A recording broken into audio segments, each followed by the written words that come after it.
Magandang araw sa inyong lahat mga kamatsas. Ngayon naman ay ating i-analyze ang pinakamatinding naging laro ng sinasabing rising star player ng 2024 na inawardan ng chess.com kamakailan lang. Na sa palagay nila, ito yung talagang matindi, rising star talaga, talagang mukhang puputok ang performance ito this 2025. Sino ba ito? Gaano ba katindi ang laro nito? Pag-aralan natin. Ayun, ito pala yung batang malakas ngayon. Taga Belarus.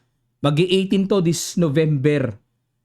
Nakalaro niya si world number 1 Magnus itong nakaraang World Rapid. O pag-aralan natin. Nag D4 sila Zabik, D5 si Magnus, C4, C6 pinasok ang Slav defense pero mautak itong sila Zabik ko. Pinasok ang exchange variation na malakas makatabla ang variation na yan. O kumbaga sa isip niya, world number 1 ka, o sige, tabla-tabla lang tayo. Rook C1, okay, medyo unusual, usually knight F3 or bishop D3 yan. Bishop F5, develop lang, labas ang mga pyesa, queen B3, nagparamdam kagad ng pressure sa B7, nag-rook A7. Pagka ganyan, pinangdidepensa muna. Medyo pangit nga lang yung tore. Bishop E2, Bishop E7, nag-castling, knight D7, bakit kaya gumanyan si Magnus? Knight A4 at nag-G5. Ayun. Okay, para gusto munang umatake. Bishop E5. Aba, talagang pinasok muna ng ilang muna at kinaslingan lang ni Magnus. Talagang matindi tapang Nakabuka na yung shield At yan pong castling na yan, ang novelty mga kamatsas, dahil ang old lines ay capture and rook g8. Yan ang old lines. Naku, Magnus na yan Nag-bishop g3, sabay atras lang, gumud-move na. Bakit? Kasi mag-g4 na. Okay, at lilipad ang bishop ng buo sa e5 Nag-h5, ay grabe, ilangers, nakakailang. h3, G4, binomba talaga capture, knight H2 and knight F6. Sinapatan ang depensa at nag-queen D1. Yun lang mga kamatsas. Yun lang. 10 bits na B10. Knight E4. Kasi wala na, makukuha na yan. Ipinangsabay na lang ni Magnus na maka-damage ng position. Pero ayaw pa damage, umiwas. Nag-bishop G5, hinabol. Ayun na, tinagpas na yung pawn. Capture, and nag-king G7. Hindi po nagustuhan ng computer ang tira na yan. Pero ang basa ko dito, itong tore ilalagay po sa H8 para susundan ng reyna, maipang-atake sa king side. Pero kinapture, good move, capture, and nag-G3. Solid lang. Rook H8. Ayan, itong G3 ay napakainam kasi ang importanteng mapigilan talaga yung slide ng queen sa H4 na makapagbibigay ng napakalakas na atake niyan. Knight F3, Rook A8, ayan na. So, itong baba ng tore nagbabadya naman na pag angat ng reyna, patong ang tore doon makapagbibigay ng atake. King G2, Queen F6 angat, Knight C3 threat ang pawn at nag-rook D8 depensa muna. Nag-queen D3.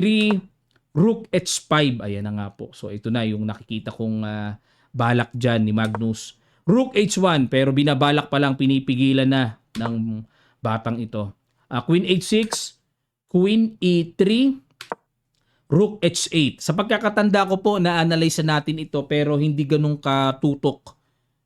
Pero ngayon, bukod kasi yung game ng analysis na ito, Knight H4.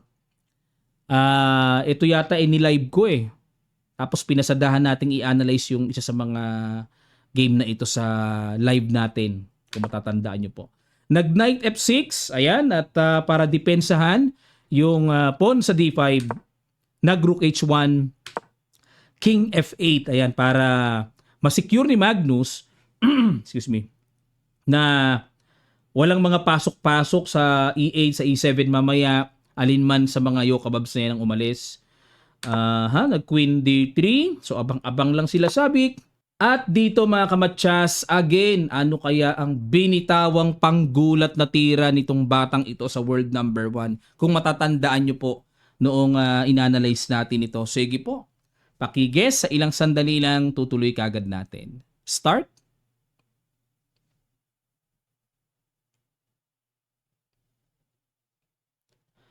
Maraming salamat. Congrats sa mga nakakita at nakaalala once again ng brilliant move na yan. Dito po ay nakipagsabayan na si Magnus. Kasi kung kakapturin ng queen, wala na ring buhay yan kasi kakapturin yung rook sa h8. So ang technique dito, makipagsabayan ka na, eh kahit pa paano, makakagulo-gulo ka pa. O yun nga lang, iba pa rin yung may reyna. O yan, so itong knight g1, maneuver, o knight h3, okay, threat yung pawn, threat dito, nakipagsabayan na, at queen takes, okay, at rook g4, rook h4, queen d3, depensa, threat ang knight, knight e6, yun nga lang po, nako talaga, iba talaga ang kapangyarihan ng reyna.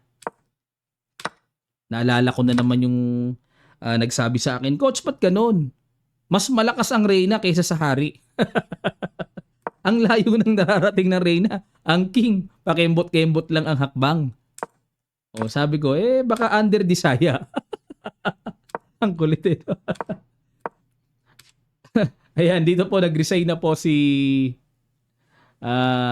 Magnus, okay? Dahil po ay gagapang na yung paspo na yan, protected yung pawn. So ni-resign na ni Magnus. Grabe itong batang ito.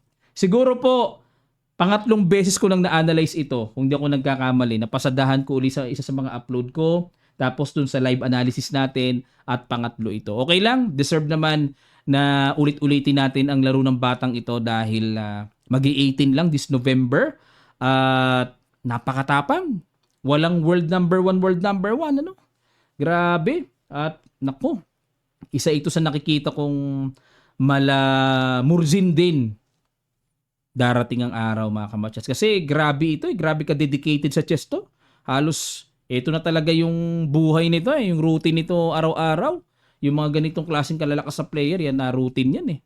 Kaya sana maging inspirasyon yan, lalo na sa mga players natin, mga kababayan natin na wala pang 20 anyos. Kaya din naman yan, nagagawa nga nila eh. So pag sumikapan lang natin na maging ganitong kahusay sa pamamagitan ng training, disiplina, dedication.